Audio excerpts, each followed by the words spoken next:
Assalamualaikum guys. Kita jumpa lagi. Apa cerita saham hari ni? So, cerita saham hari ni sekarang ni dekat MITI ada 3 IPO. Satu SAG, saham yang anak kepada saham Signature Kitchen tu. Dia tutup 2 hari lagi. Saham ada 125 juta. Setakat ni 320 orang pelabur dah apply. Slow lah. Kemudian kita ada saham ASM Automation. Kan, dia tutup 4 hari lagi. Semalam saya terangkan tentang ASM Automation tu. Kalau nak tengok, tengoklah video semalam kan. 66 juta saham, 66.846 juta saham untuk pelabur awam, untuk pelabur Bumiputera. Setakat ni 440 application lah. Nampak ada turun sikit lah pasal ramai orang kena moratorium kan masa Pentek.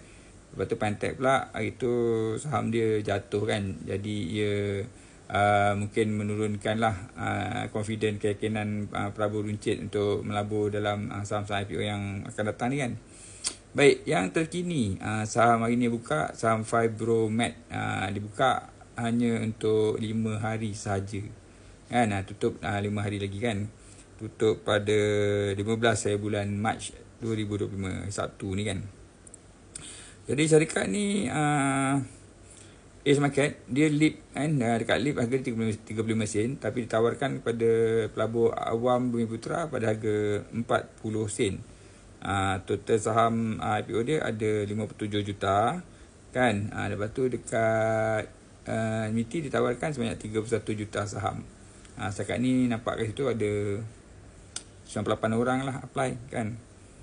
Untuk Malaysia Public ada 12 juta je.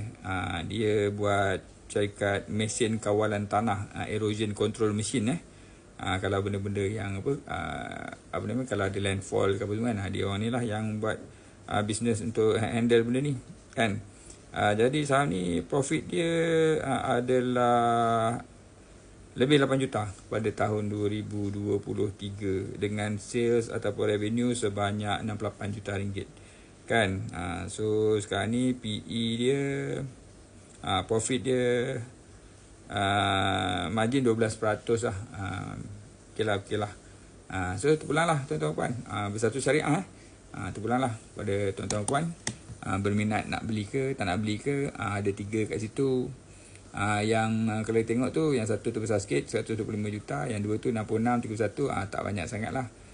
Should be okay lah kan. Yang ASM tu cuma 17 sen, yang ni cuma 40 sen.